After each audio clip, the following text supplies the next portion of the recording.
Okay. All right. All right. So let's get going here. All righty. So all right. I don't know what I'm doing. All right. So last time we were talking about ethnography, and I kind of guess where did we end off? We were talking about kind of the roles for ethnographers, the advantages and disadvantages of either a lot of involvement or a lot of detachment, right? All the way on this spectrum. I know my doodles are beautiful. I should. Oh, I can't even erase them. You know? They're here forever.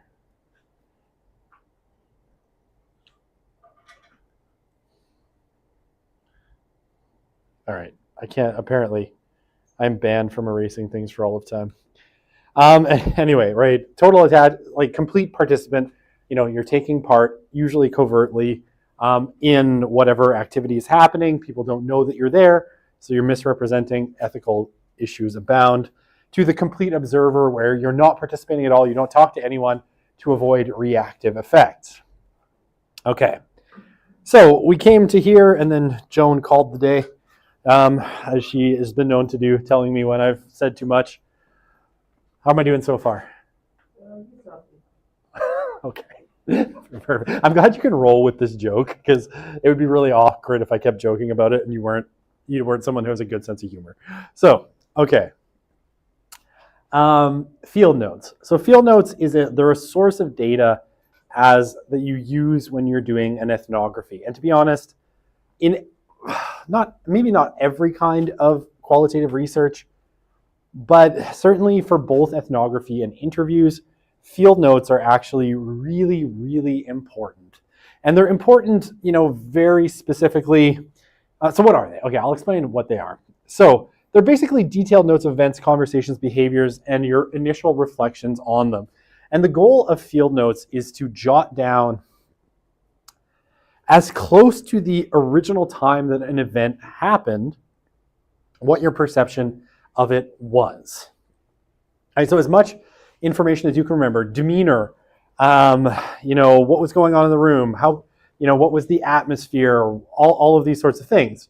When I was doing focus groups, I actually hired an undergrad student that I'd had in a few classes, and I trusted to actually write field notes for me in real time. Like as the focus group was going on, she was just going through and writing like quick observations as to what was happening, right? Almost not quite a stenographer because she's not transcribing, but she was like, this is what happened, this was happened, and I still have those notes and I can still go through them. Okay, so why are field notes important, right? And yeah, write down your observations as soon as possible. If you can do it in real time, that's really good. If you have to do it, at the end of the day or after an interview, you can do that as well. Okay, so why is this? Yeah, so at the end of the day, latest, you can use an audio recorder, if you want to record conversations that you had with people, but then you have to transcribe things and you still have to do field notes. And yeah, photography and video recording, in some cases is a good, somewhat like a kind of field note almost that you can use to go back and see what was happening if you have that option. Okay, so why, I gotta check what I have on the next slide. Okay, why are field notes so important? Well, one of the big problems is when it comes to, human beings, I just about tripped on myself. When it comes to human beings, we have very flawed memories, right? I'll give you an example. There's this very famous experiment that was done after the September 11th terrorist attacks where an enterprising psychology professor basically had students write down, I believe it was the next day, their account of what happened on September 11th and seal it in an envelope, right? So he, held on to them for a year and then had the students come back and open the envelope and read what they had written. And for a not insignificant portion of them, they basically said, I don't know who wrote this, but this isn't me because this is not how I remember things happening. We're all constantly rewriting memory, right? We reshape our own memories in order to serve narratives that we have going on in our lives, stories that we need supported because it means something to us. And the same is true for researchers. As you work through the data, you might come up with a story, right? And I don't mean like a story like a fictional tale, but you're the story of what your data means. This is my interpretation of the data. And if you're just relying on your memory, you might very well reshape, your attendance at, some kind of event, right? Or a historical event. You might reshape that event in your own memory to fit the narrative of what you believed was going on, right? We all do this. It's an absolutely universal human tendency. Our memories are reshaped by who we are today. So the things that you remember about your childhood might be accurate, but they might also be, something that you're reshaping so that it fits the narrative of what you need it to say today about yourself or about something that happened in your family or whatever. As a researcher, you might be like, okay, this is what my data means, and I remember this because this was the context that I gathered the data in, right? This is what was going on at the furry convention or whatever it happens to be. And even if that didn't actually happen, you might subtly reshape events in such a way as to serve the narrative that you're telling. And field notes are a defense against that, right? Because you're going to go back to your first impressions of what happened, kind of like the account that those students wrote of the September 11th attacks and what they remembered, and use that instead of using your memory. So you're going to use your, I guess almost you could call it eyewitness testimony of what was happening at the closest point in time before your memory has a chance to sort of rewrite it to serve the purposes of the present. So field notes are very important, again, because people will, and it also, even from a formal level, if someone accuses you of a sort of academic misconduct or an academic fraud, and your data has to go through an audit, your field notes are part of your evidence, right? Saying I'm not misrepresenting what happened. This was my observations as close to the time that the event happened as possible. So they're very, very, very important. Okay.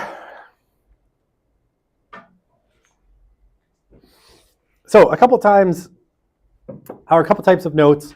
So mental notes, right? Mental notes,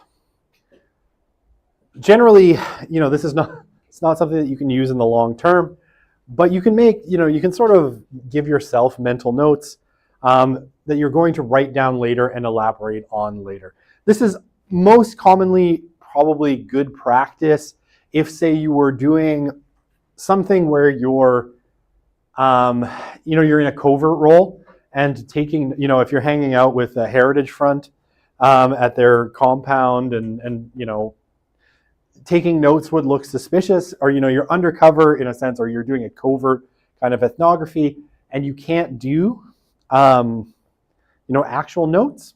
Mental notes are probably your best bet, right? You kind of remember things, you're like, I need to remember mental note to myself that I need to write this particular aspect down later. And usually helps to vocalize it, right? Vocalizing will help you remember stuff. But that's, a very base thing and you have to write it down later. Okay, jotted notes, kind of like mental notes in a sense. Some people do these, right? They might have a little flip book, right? Or a little notepad, or you can do it on an iPad, I suppose, if that's what you have available to you, or in a laptop, whatever you want to do. It's kind of what that student was doing for me, right? They're little jot notes, where basically people are kind of noting brief notes made at the time that you use to refresh your memory when you write your more detailed notes later, right? So just kind of jotting things down, observations that you had, which you can then fill out in more detail, typically at the end of the day when you have time. But again, it can be useful for establishing a timeline. So you start your jot notes, you just kind of not jot down in chronological order things that happened, significant events. If someone got really defensive when you asked a particular question or when you walked into a space, you just jot something down like, oh, Sam got really defensive when I entered the room, or when I asked this question, the person was taken aback. Anything that seems kind of notable or interesting, you can do as kind of a jotted note and then kind of elaborate You could be like, oh yeah, but then they calm down afterwards, right? So you can kind of fill in that sort of thing. So yeah, their scratch or rough notes are important because again, even a couple hours later, you're going to start forgetting details. So if you can write minor details down. Now, of course, this is predicated on the idea that you're somewhere that you can kind of jot down notes and that's not going to cause you problems, right? So if you're supposed to be covert and you're jotting down notes, this may not ultimately work, but it is a good way. And then your full field notes, basically, detailed notes of what you saw, what you heard, and your reflections on the situation. Most people do this at the end of, like, let's say you're doing an interview. You might do a field note at the end of your interview, right before you shut it down, before you close your laptop. You kind of jot down whatever notes you have on it. Or if you're doing like an ethnography and you don't have a chance to do that, take your jotted notes and your mental notes and then create the full account of your field notes for that day, right? And there's no like right or wrong in terms of how long they're going to be, but that's just kind of what it is. Okay. So analytic memos. Generally, analytic memos are meant to link. Yeah, basically, analytic memos. Once you start going through data, right? So once you start like looking at the transcript and your own field notes, right? You may make what are called analytic memos, and basically, I would say analytic memos are often sort of first thoughts in terms of your thoughts as to what, how you might interpret data, the data that you're getting, right? So let's say, in your interview transcript, you have your interview transcript. You might note, oh, I think this is a representation of, I don't know, Durkheim's, theory of anomie. I think this, might be, I don't know, something else. Theories that apply, your observations. If you have like, oh, this connect, it can be things like, oh, this interview by Joan, I see this statement is connected to these things that Lila told me, right? So you can connect things that way. You can set up the basis of your analysis. Now, generally, the way people used to do this was you printed out everything and you actually stuck sticky notes on it, right? So your analytic memos would be like Post-it notes that you would stick throughout. It was a very messy process, but it basically worked. When I've seen people in more kind of recent years do it, a lot of times, they'll use the comment feature in Microsoft Word to add comments in it that are separate from the transcript or from the field note, but a sort of annotation on it. So they're really just sort of annotations at the end of the day. Okay. Oh, yes. Now, so here, I have to apologize. We get into here, there's different forms of ethnography that people have done.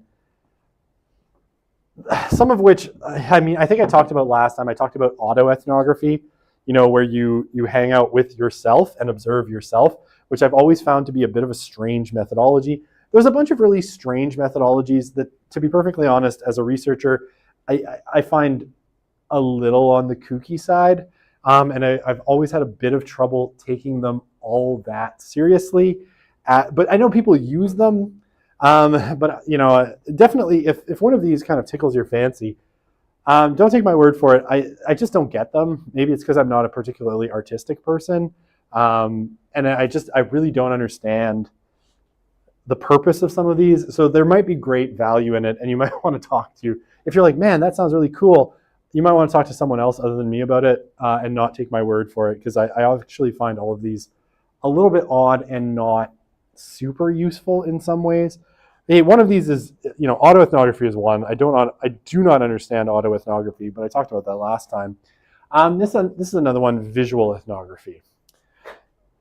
So visual ethnographies are basically ethnographies that use, visual materials, typically photos, pictures, films, or videos, as sources of data, documents, illustrations of participant stories, right? So I slightly compare visual ethnography to like scrapbooking, and you might use it in a way of like collecting visual documents, either photos of an event or photos from somebody's past or videos, and then getting them to comment on it, to tell you what was happening. illustrate their particular stories, right? Someone's telling you something in an interview, and you have a video from I don't know, when they were going up the piano stairs in the subway and how they stopped to play chopsticks or something, right? Use it as an illustration. So yeah, sometimes, and the visual materials can be used as memory aids, kind of like field notes, and that can be for the researcher or for participants, right? For someone you're interviewing, you can use the visual aids for you to remember, right? So you can have taken videos or photos of a particular event, which you can use to, refresh your memory. Or if you want people to comment on something, you show them those things and have them comment on it. Data sources in their own right, so photos of an event or photos from someone's childhood or something like that. You can use that as data in and of itself. And then prompts for discussion, right? So you can use it to get people to talk about things. Do you have a question? You look perplexed. Okay, sorry. Okay, no, that's fine. I just want, you kind of have your hand like half up, and I wasn't sure. I totally get it. I'm sorry to single you out. I was just like, I want to make sure you don't have a question. I also find visual ethnography deeply confusing. So there you go. It's not my favorite. Yeah, and usually, a lot of the research material is produced in the process of research and then used to illustrate things about the research. So, okay. Yeah, so basically people who are advocates of this, they'll say you can have a couple, there's two positions in visual materials role, right? So either it's a realist approach, right? And you say that basically photo and video evidence are taken as fact, right? An actual representation of reality, a window into the real world. So something that is kind of objective. Now, I think this obviously is going to get a lot more difficult to maintain, especially as we get, AIs that can produce images that are more and more realistic. But nevertheless, that's the kind of approach is like, okay, a visual material is just a representation of the real world, and so we can take it as such. And then, the reflexive approach, this idea that basically the researcher influences what materials they reveal, right? You might have taken 1,000 photos at the furry convention as illustrations. You chose 10 of them to show as part of your study. That in itself sort of skews towards your particular view. So there's always a role in what you choose to put in. Yeah, and basically, the reflexive approach says visuals might be collaborative with the participants. It may be subject to multiple interpretations by different people. So, there's not even an image that seems objective can have lots of different interpretations. Photo voice. Okay, now I said I don't like visual ethnography and I don't understand it. I really don't understand photo voice.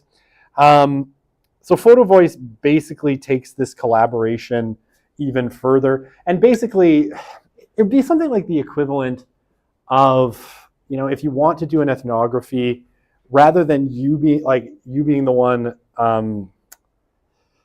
how to put this, taking the photos, you would have your participants, like you would, go with, I don't know, I don't have a great example of this, and this is the problem, because I've honestly never really seen this done as an academic thing. I think of like YouTube videos almost in some ways as more indicative of this, but basically participants would take photos, right, of an event, of their daily experiences, and then interpret them themselves, right, through their own perspectives. They would tell you, they would bring to you, photos of them moving through their daily life or videos or whatever, and then tell you what they interpret it as.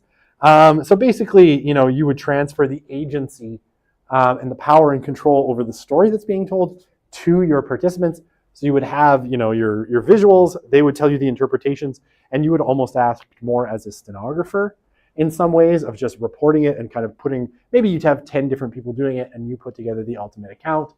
Yeah, I mean, sometimes, presumably you could use this with marginalized communities where you're worried about, I don't know, your perspective as a researcher, especially if you're kind of in a position of privilege, maybe overwhelming other people's accounts, and you want to hear the accounts of marginalized people through their own kind of voice, give them a chance to record it and interpret it. That would be, I think, a reasonable use for it. Yeah, and sometimes focus on social change. Um, and yeah, so it can be a form of participatory action research in the sense that it's often basically oriented, illustrating things that marginal communities kind of deal with, and showing that things need to change, right? So the researcher takes on the role of kind of publishing it and illustrating it, but giving voice to people in these sorts of marginalized groups. As I said, I can't remember a moment where I've seen this actually done, but it may just be that it's not the kind of research that interests me. Okay. So, institutional ethnography. So institutional ethnography basically is the study of daily practices in institutions, right? So rather than doing, say, an ethnography of people, you're doing an ethnography of an institutional setting. Now, it probably involves people, right? Because people move through institutions, in the kind of functionalist sense, right? People move through microstructures and macrostructures all the time. And so there's obviously people involved. But the institutional ethnography is all about, looking at institutions, and often, in almost in like that Foucauldian, I don't know if you've read Foucault and say contemporary social theory, that kind of idea of a kind of genealogy or an archaeology of particular institutions to see who is in charge, what power they have, how that power shapes how the organization runs, who has a voice, who doesn't.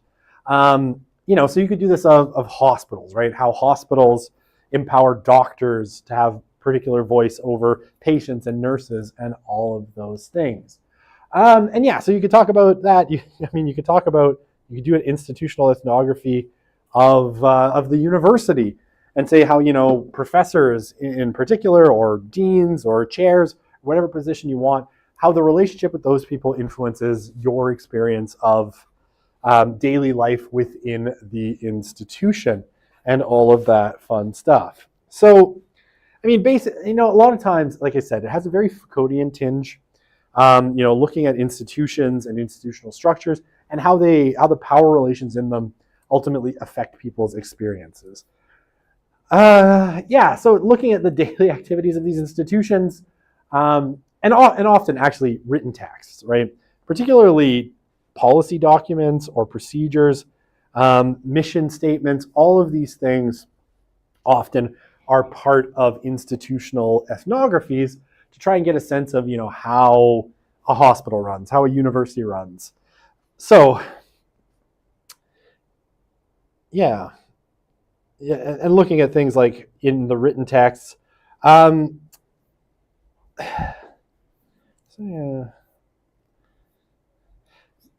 often, the way, I guess, that institutional actors represent what they're doing often downplays, the everyday, localized everyday relationships.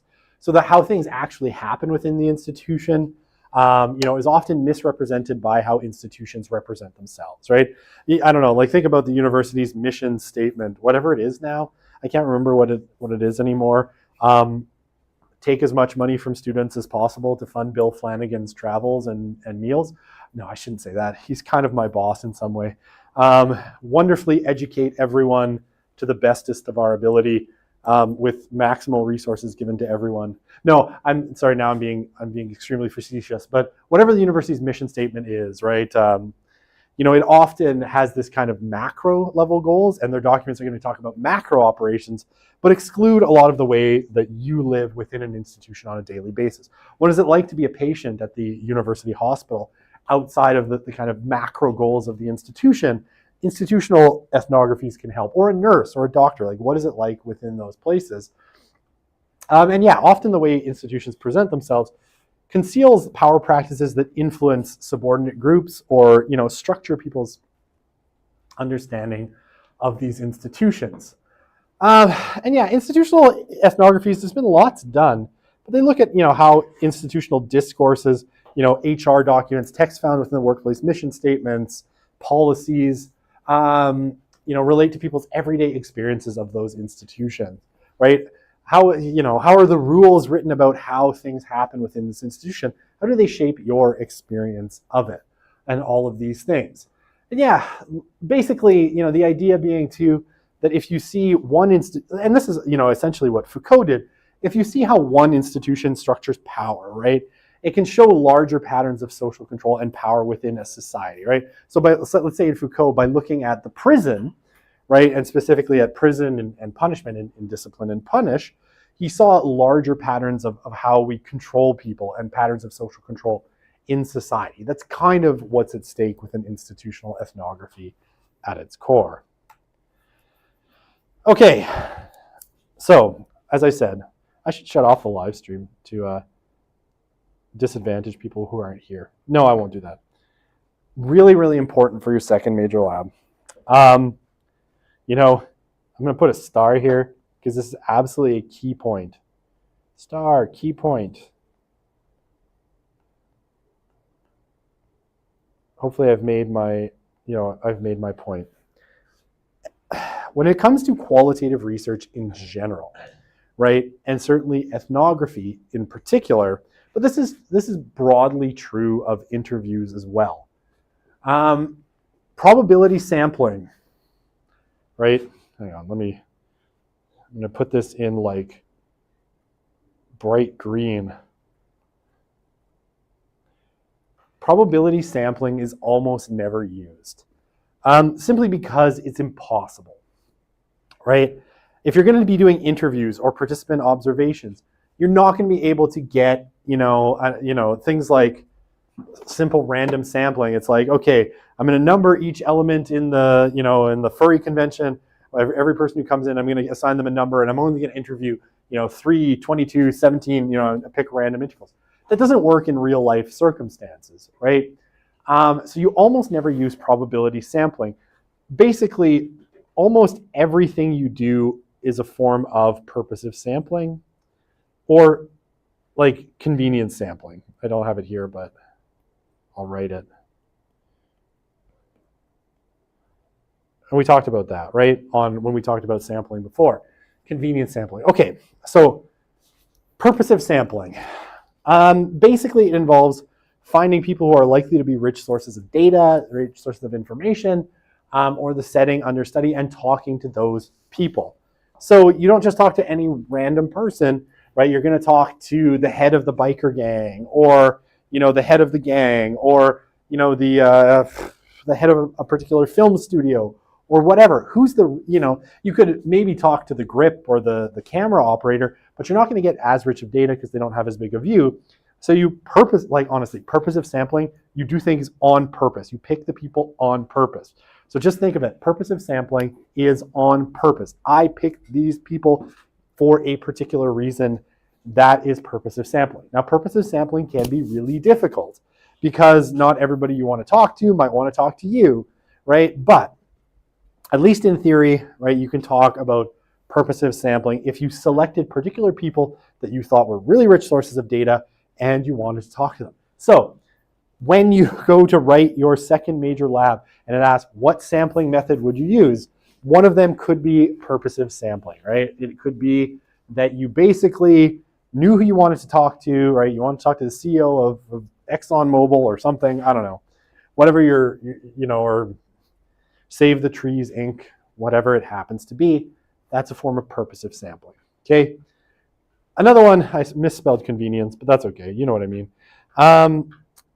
Convenience sampling, and specifically one that's really commonly used, is snowball sampling, which is a form of convenience sample, right? So basically, you use, a viable contact is used. Again, this is like multi-level marketing, right? This is, you hone your skills that you learn selling Epicure spices or selling Tupperware, and you use it for the evil purposes of social research, by which I mean the good purposes of social research. Because it's basically the same idea as, whenever someone does multi-level marketing and at the end of the sales pitch, they're like, I'm so glad you bought these knives from Cutco. Wouldn't you love some of your friends to be able to buy Cutco knives as well? If I could just have their name and phone number, if you could reach out to them and let them know that I'm going to call, this is exactly snowball sampling. At the end of an interview or at the end of a meeting with someone, you say, hey, I really appreciate your time. I want to keep this research going. I want to get a broader perspective. Would you happen to know anyone else who I could talk to that would have some, that you think would have something to say to me about this, right? Again, it's like you start with the snowball at the top of the hill, you push it down, it gathers more snow. So your snowball should be really big at the bottom of the hill, which is a metaphor for your research, right? So that's snowball sampling. And definitely on Major Lab 2, really good chance that you should be using one of these. Now, sample sizes are, do I have that on the next slide? I'll talk about theoretical sampling too. Sample size is going to really depend. Like when you're talking, again, it depends on the size of your project.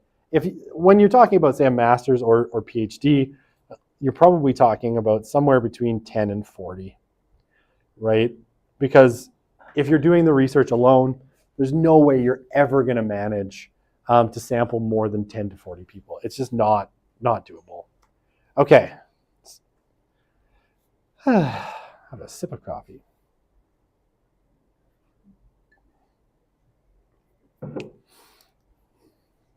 Okay, so theoretical sampling. So it's a type of purposive sampling, right? So again, you're choosing particular things to study. And basically, theoretical sampling is kind of meant to be an alternative strategy. You use it to discover, how to put this? Okay, maybe if it makes more sense if I actually don't go with the definition and go here. All right, so in a theoretical sampling scenario, right? So basically, you simultaneously collect and you analyze the data, right? So you would start collecting data. And then you would be like, oh, as part of this, okay, let's put it this way. You start collecting the data, you start analyzing whatever data you're working with, and then you're like, okay, I'm seeing certain themes in this. So now, I don't know, I started out, I wanted to talk to, I don't know. I'm trying to think of a great example here. Let's say I wanted to talk to, inmates at a prison. And as I'm talking, I realize that, they tell me a particular side of a story. And as I'm kind of, working through it, what am I going to connect? What am I going to get next? Well, maybe I want to talk to COs, right? Sorry, that should be COs. Now it looks like a 6. Or what have I done?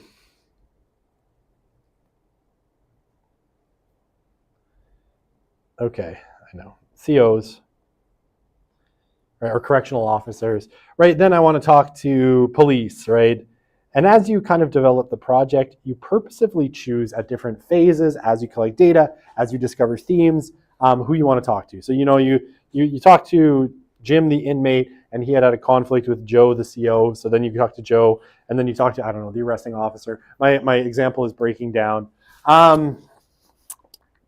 Whatever it happens to be, right? You're developing a theory in process, and you're developing who you're talking to in process, and as you gather more data, right? So this kind of happened to me, not willingly, but my supervisor sort of made me do this. And when I was writing about, and again, this is more on the content analysis side. So here, again, it's different. It's still a qualitative sampling. I had basically started with an idea of kind of sampling 4 Russian TV stations. I did that, or 3 Russian TV stations and a studio.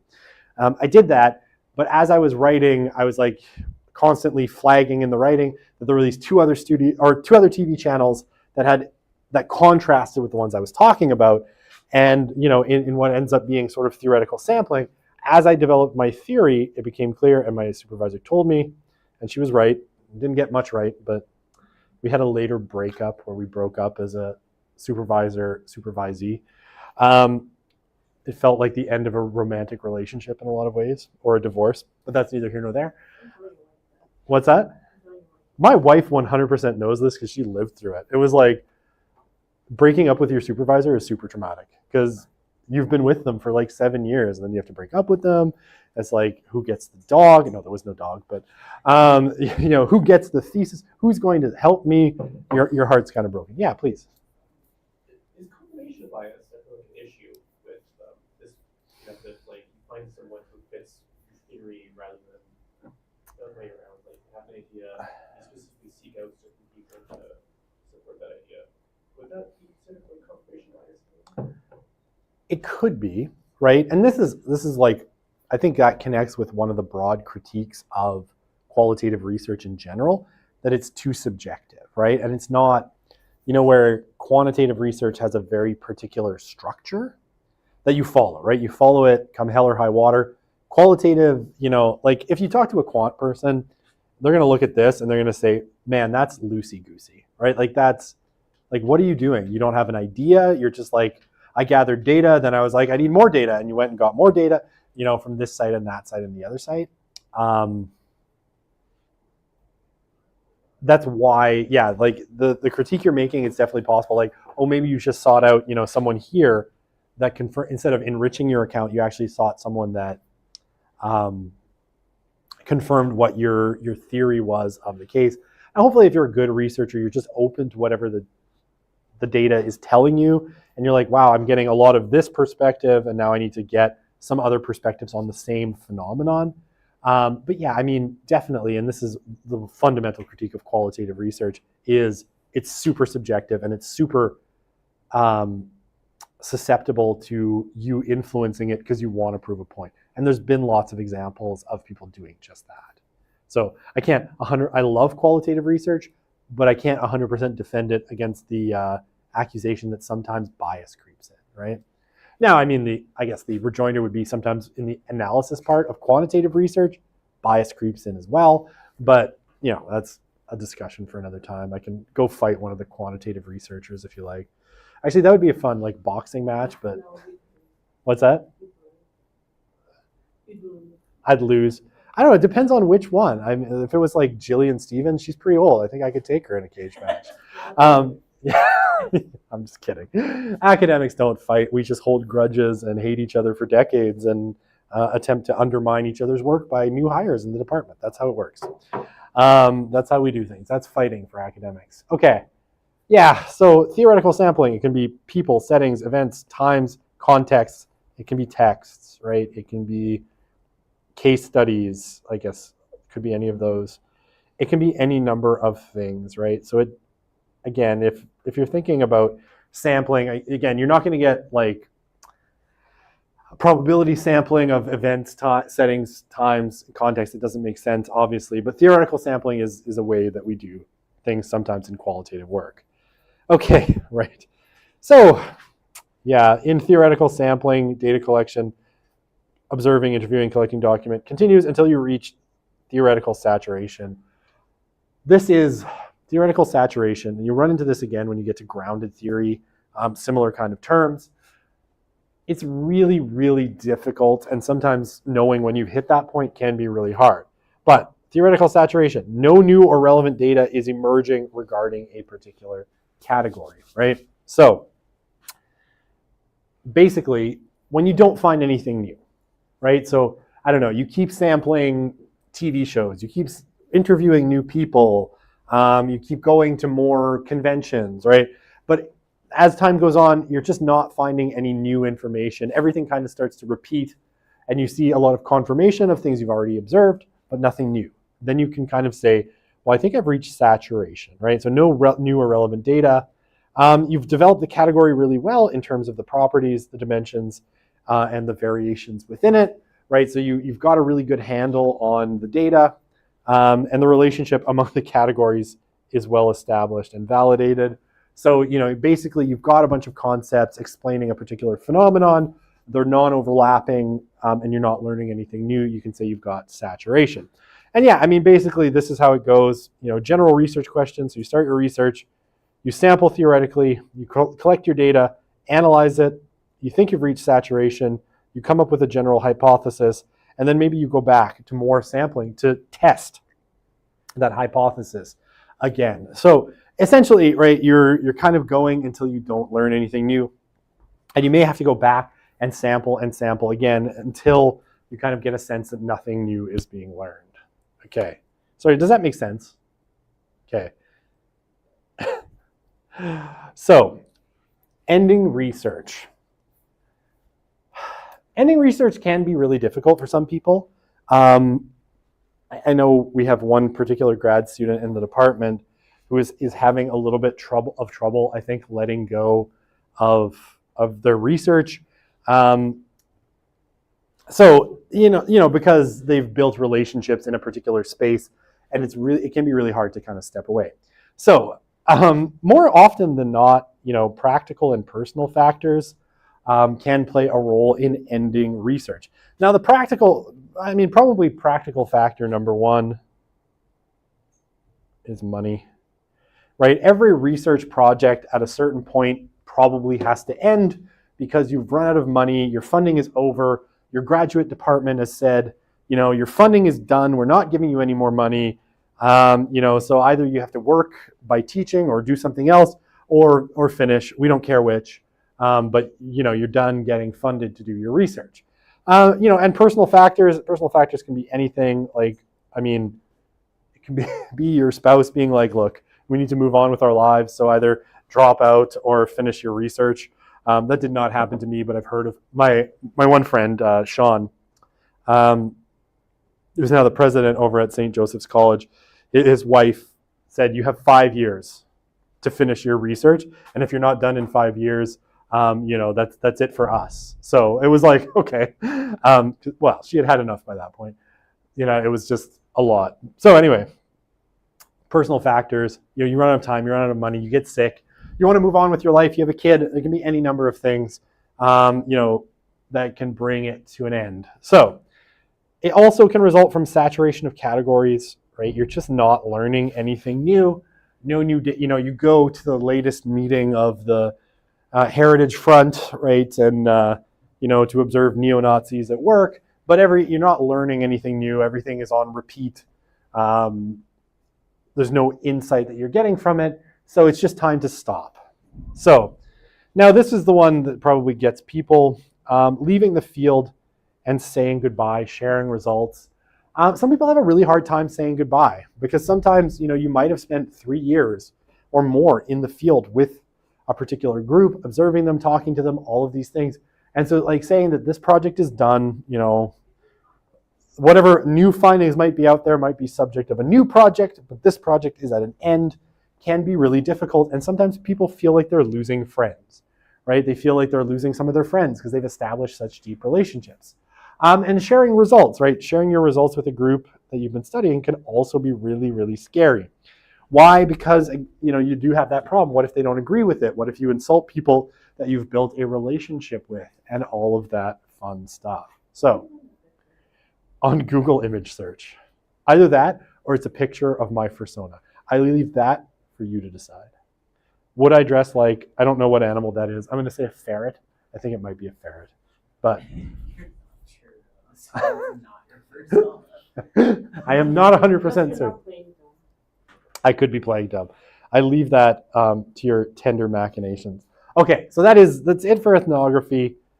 Oh, we have too much time for me to stop now. I'm sorry, Joan. I can see that you're hoping for it. All right, on to the next topic, which I believe is interviews. But I love interviews. Survey. Oh, I'm in the wrong year. There we go. I think it's here that I combined everything. Okay, there we go. Ethnography. Ah, yes, qualitative interviews. My dear old friend. Okay, let's talk a little qualitative interviews before we time out. I guess, actually, I was going to check. I think there's no lab tomorrow, if I recall. So I will double check that actually really quickly, but I'm pretty sure as of because I forgot to tell you at the beginning and I usually try, as of my kind of recollection, you had a lab last week and there's no lab this week. Let me just double check this really quickly. I think I saved the right one. Nope, that's lectures, lab. Okay, March 12th, no lab. Okay, so just confirmation, no lab this week, lab next week, where you'll be talking about interviews.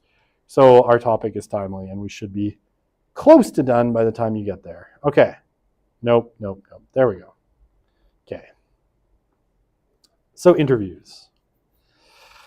So interviews, I will say, probably the most widely used qualitative method, right? When we come to when we include the fact that a lot of ethnographies are going to include substantive numbers of interviews. So it may not be a pure methodology that's used alone, but you basically have, more interviews being done, and it's a really good, relatively cost-efficient way of trying to understand people's perspectives.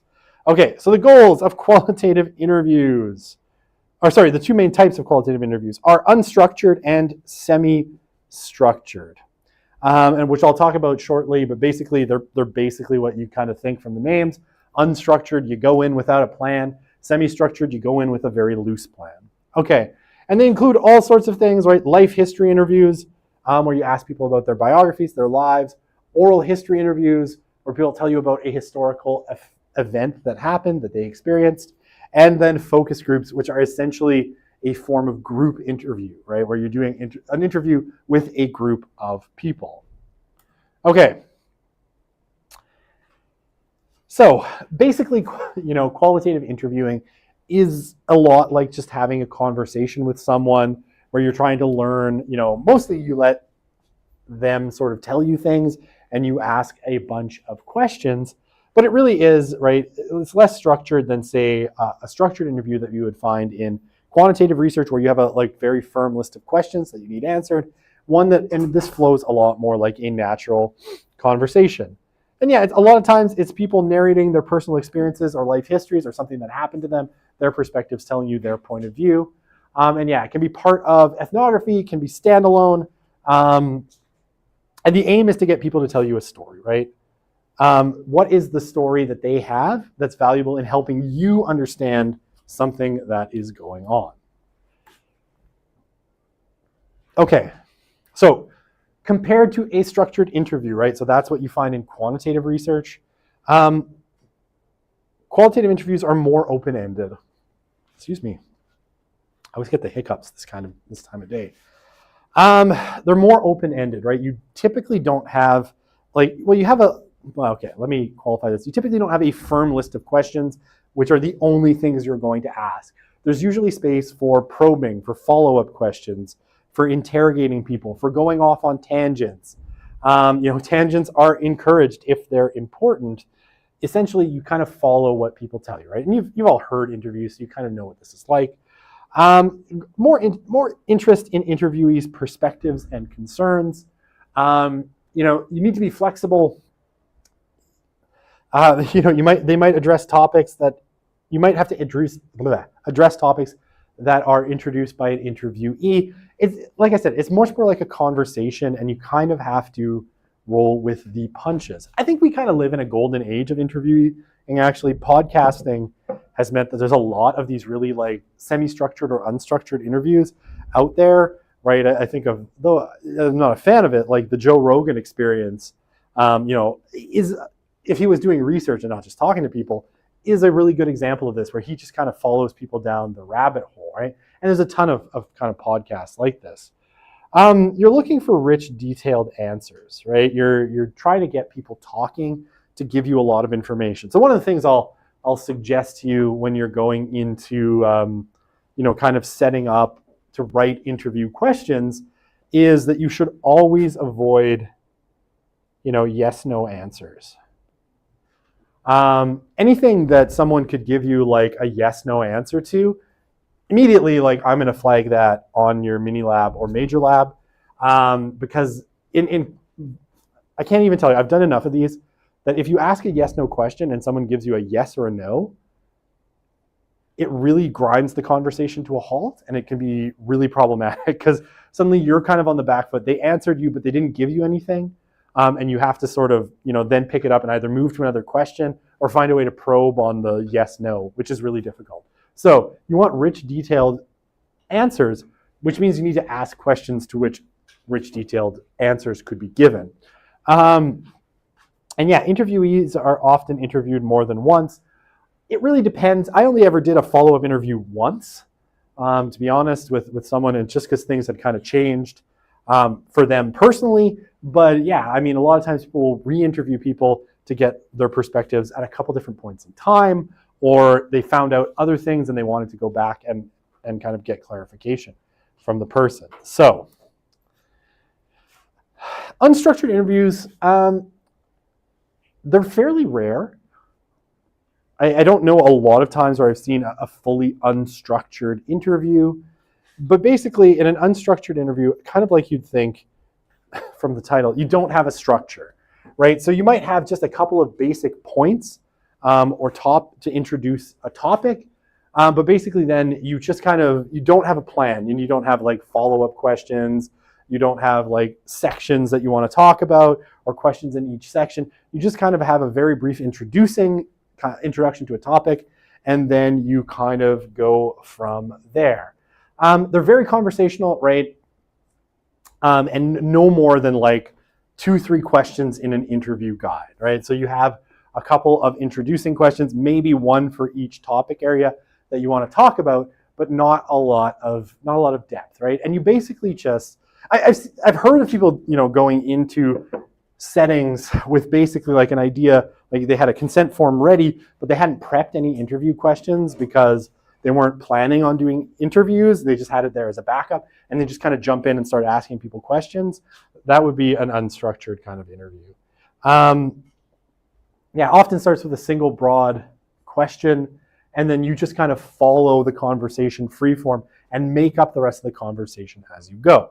Now, I think maybe it's because most scholars are really type A personalities. I think most people are really uncomfortable with an unstructured interview, and so people much more tend to go towards the semi-structured interview. So, and this is what I did, right? Semi-structured interview, I had a list of 20 questions that I wanted to ask each participant. I changed them depending on who the participant was, and that's okay. But basically, I had a list of questions and topics to be covered, and it was like 2-3 points for an unstructured interview at most. I had about 20 questions. I've seen 30 questions in an interview guide for semi-structured interviews.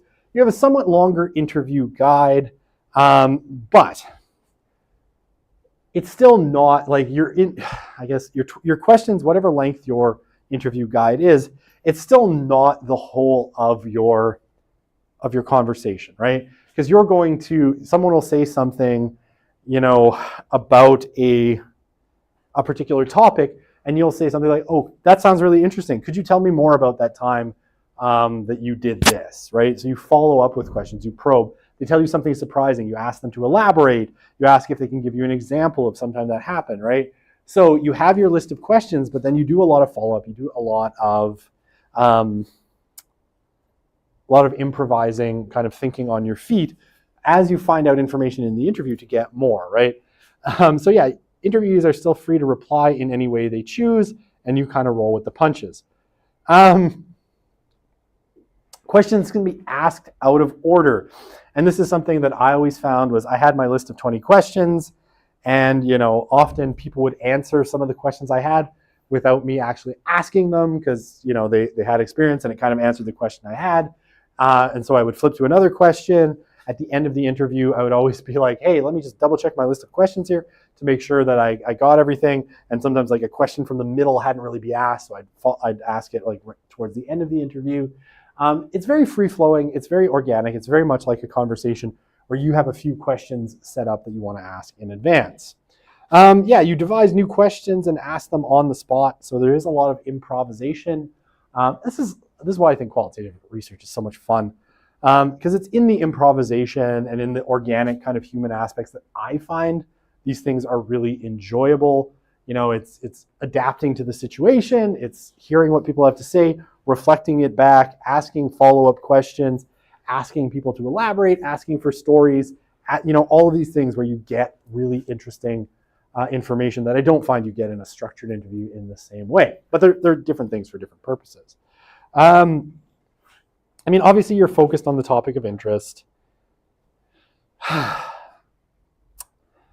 You obviously don't want to, if you set out to talk about Russian TV, you're not going to want to talk about what Manchester United did and spend half your interview talking about football or whatever it happens to be. I mean, they can be useful when there's more than one interviewer, right? When you have multiple people, like let's say you have a research team of 20 people doing interviews, right? It can be useful to have an interview, like a semi-structured guide, to kind of let people all have a same set of questions. When there's several interviewees that you want to ask the exact same questions to. But I just find it's useful, especially for, how shall we say, neophytes in terms of interviewing, to have a lot of questions prepped, things that you're ready to ask, even if people answer them out of order, even if some questions never get asked because people covered the topic. Semi-structured interviewing is really good especially if you're new to it, because you have a good list. And I just think, like, again, I've done tons of interviews. I've probably done over 100 interviews in my life, and dozens of focus groups. I'm really good at it. I've got a ton of practice at it. I still have, when I go to do interviewing, I still have a semi-structured interview guide, because I like to be prepped and know what I'm talking about, what questions I want to ask, and all of that fun stuff. Okay, so so these are from the textbook. This is a bad question. This is a bad question. This is a really bad. Okay, so these are all bad questions. I'm going to say, because these are all yes/no questions, the thing that I told you not to do. So these are from the textbook. Whoever wrote these is terrible at their job, and I should not have included it in the lecture. Okay, so let's think. I'm going to throw this back on you because I've been talking for too long. If you were going to ask, here, I'll erase. I'll take my snarkiness away.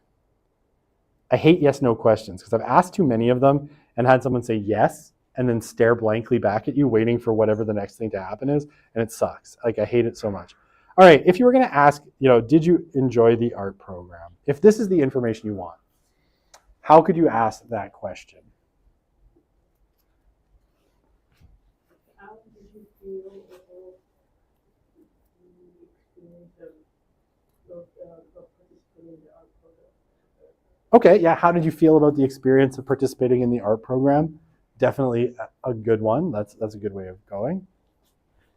I think that you said you like together, did you enjoy the art program? What activities did you like? And kind of probe them inside, like, how did you feel about the art program and the particular activities therein? Yeah, I like the how. I like the how, right? How did you feel about the art program? Or like, what did you like about the art program? And then it could be like, the paint, and then, oh, well, what did you dislike, right? It's two questions. But yeah, I think it's a good, I like the how. Like, how did you feel about it? What did you think of it? Rather than, did you enjoy the art program? Yes. No. You did not enjoy the art program. And then it was like, oh, well, in a sense, like, yes is harder, because it's like, oh, well, what did you like about it? You have to follow it up, right? So you can make this question way better. Yes/no questions suck. Trust me. They can grind whole conversations to a halt, and it makes you seem like you don't know what you're doing. Okay, do you have many friends and get along with others your age? How could you fix that question? Like, it's not a great question. What could you do to it?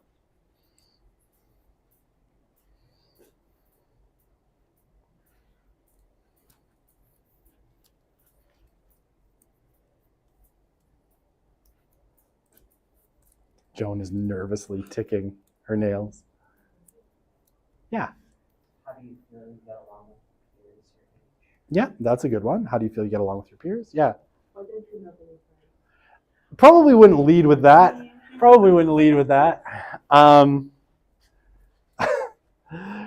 Tell me about your friends and the people your age that you spend time with, and then they could tell you specific things about it. Would you say you get along well with them, or are there problems? Right? There's lots of different ways that you could phrase this, but I like the how question. Have you been getting along with your parents? Thoughts? Yeah. What's the relationship between? Yes, that's a much better question. Tell me, what is the relationship like between you and your parents? Tell me about the relationship you have with your parents. Yeah, have you been getting along with your parents? Yes. My parents are dead. No, I don't know. You can just imagine how this could, you could imagine how this kind of question can go sideways. It's just not a great question. Okay, now their probing questions are a little bit better. What activities did you like, as part of the art program? And then, yeah, it's a question. It's like, oh yeah, I really liked, I don't know, making beaded necklaces or, stained glass or whatever. I don't know what people do at art programs. Not my thing. Did you like the instructor? Did you like the instructors? It's kind of a crappy question, right? Because again, it's a yes/no question. Probably way better. What did you think of the instructors, right? And then people will be like, oh, Joe was great. I really liked how he was so friendly and he welcomed us when we came in. Oh, yes, textbook author, I hate you. Did you like the instructors? Yes or no question. Always ask a question that's a little bit more textured than that. So you get to learn from the textbook authors. Do you sometimes get, this is such a bad question. I'm sorry, I shouldn't have included this slide. Do you sometimes get into arguments with others your age? Fix this question for me. Joan. Was there anything with other members that you disagreed with? Okay, yeah, a little wordy. I would pare the wording down a little bit, but it's a good attempt to get them to talk. Any other thoughts? Like, do you sometimes get into arguments with? Okay, here's what I would tell you. This is what I would do. I would have them tell me a story. It's like, can you tell me about a time? I do this in interviews too when we're interviewing potential employees. Not about people their own age, but could you tell me about a time that you got into an argument with someone else your age? What was it about? Does it happen often, right? Like, get them to tell you a little story. I do this with when we're interviewing job candidates. It's like, tell me about a time that you had a problem with a supervisor at work, and how did you resolve it? By the way, I don't know if I said this to this class. I may have said it to this class already. I said it to one of my other classes. We asked this question in an interview for someone we were interviewing for a position at the CCR, and their answer was, and I swear this is a terrible answer, never give this answer. Yes, I was having this problem with my supervisor. I can't remember what the story was. How did you resolve it? Oh, I quit. Is a terrible answer, because it's like, oh, if we get into a conflict, you're working with me or for me or whatever, and we get into a fight, you're just going to quit. That's not a great incentive. So asking someone to tell you a story, can you tell me about a time? Like, then they can give you an example. You can ask them how often it happened, right? Get people talking, right? The problem with yes/no questions is it doesn't get people talking, right? That's why they're terrible questions, because people just answer yes and no.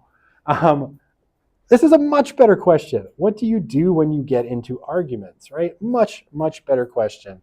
Do you sometimes get, when it comes to parents, like, do you sometimes get into arguments about what? Way better question, right? Because they can be like, yeah, sometimes I get into arguments with my parents. I mean, I guess that part's a yes or no question, but because you're asking me about what, then they can tell you, oh yeah, sometimes we fight about how much I'm on the Xbox and playing Fortnite when I should be doing my homework and, this kind of thing. So it tends to go better. All right. I can tell Joan is itching to get out of here. Okay. Well, we'll do a couple more slides and then we'll let you go. Joan is clicking her nails at me to count the seconds that I'm still talking. She's like, it's been 45 nail clicks, Prasad. Time to stop. Okay. I'm sorry. I'm just teasing you. It's because you're so good-natured and I can tell that you don't mind. I hope. I'm going to get like the worst USRI from you. It's going to be like, Professor singled me out constantly, and is it such a... What's that?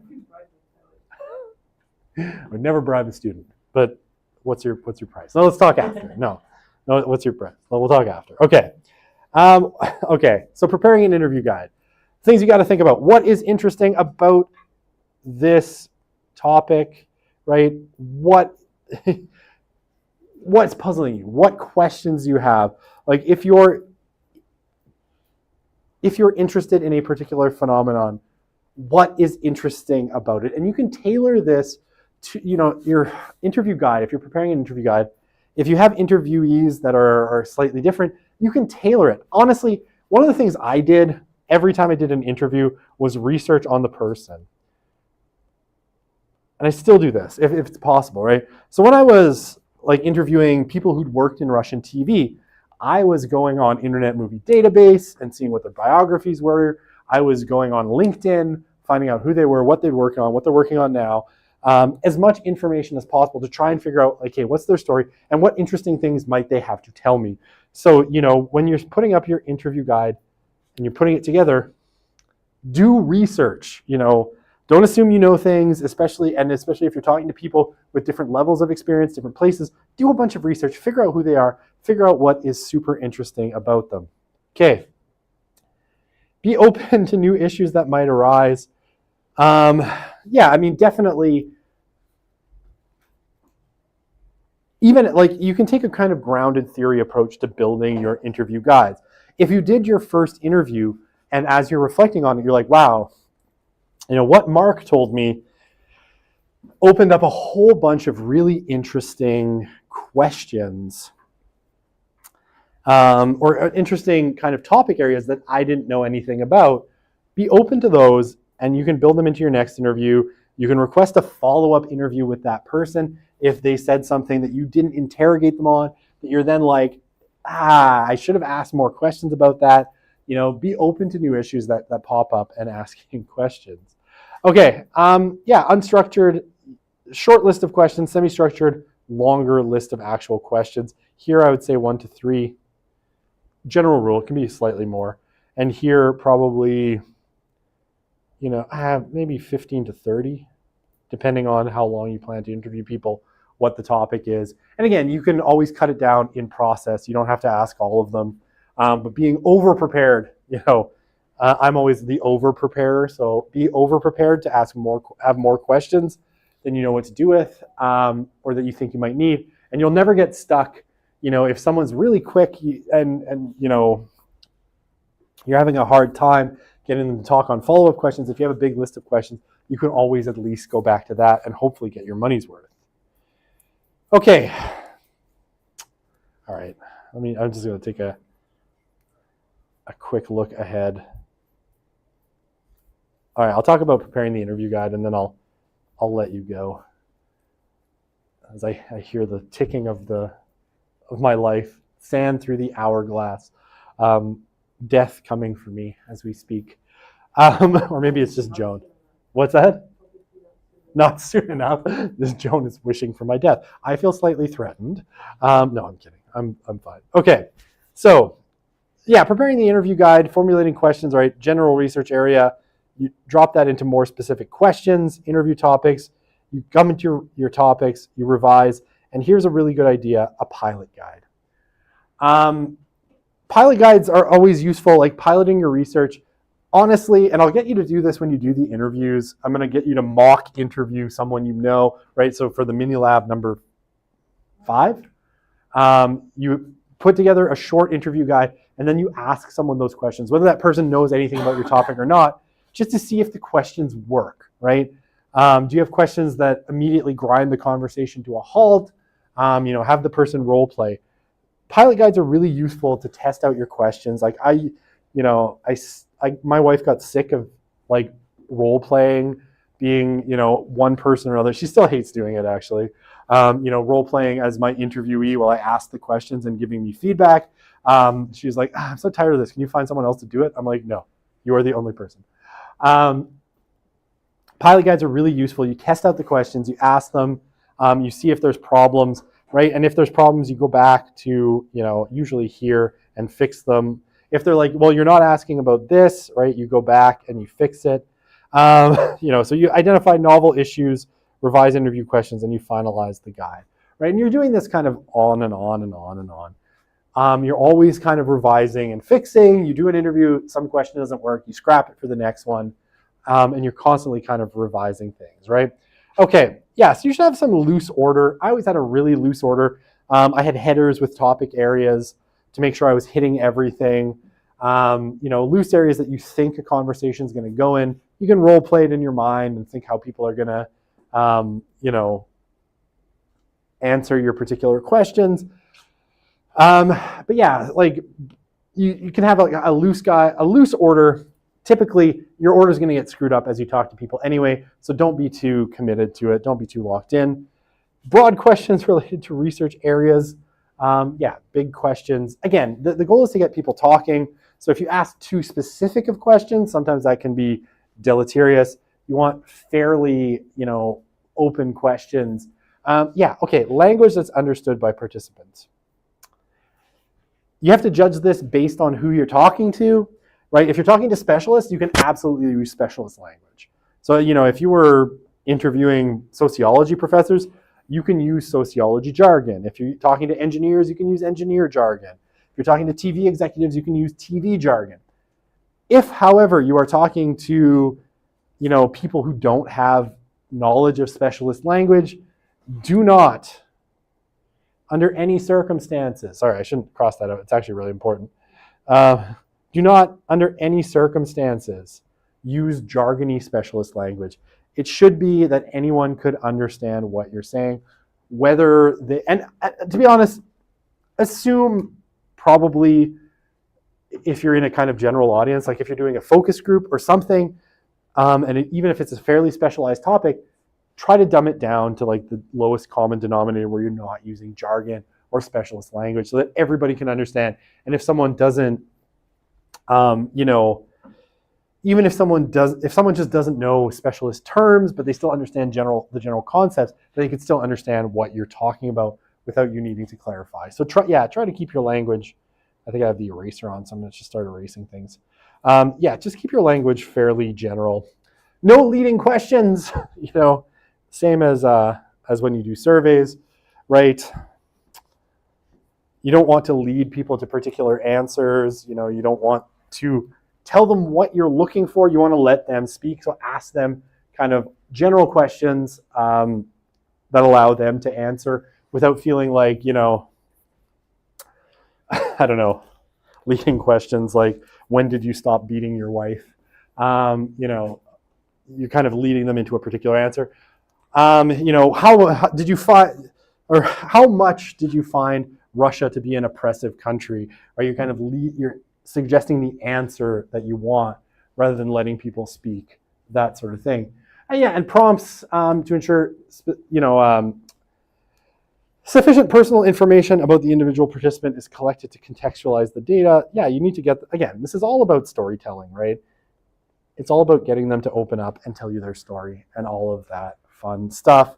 Give you enough, rich detail that you can tell that story in an efficient way that they're giving. And honestly, depending on who you talk to, most of the time, people's favorite thing to talk about is themselves, I swear.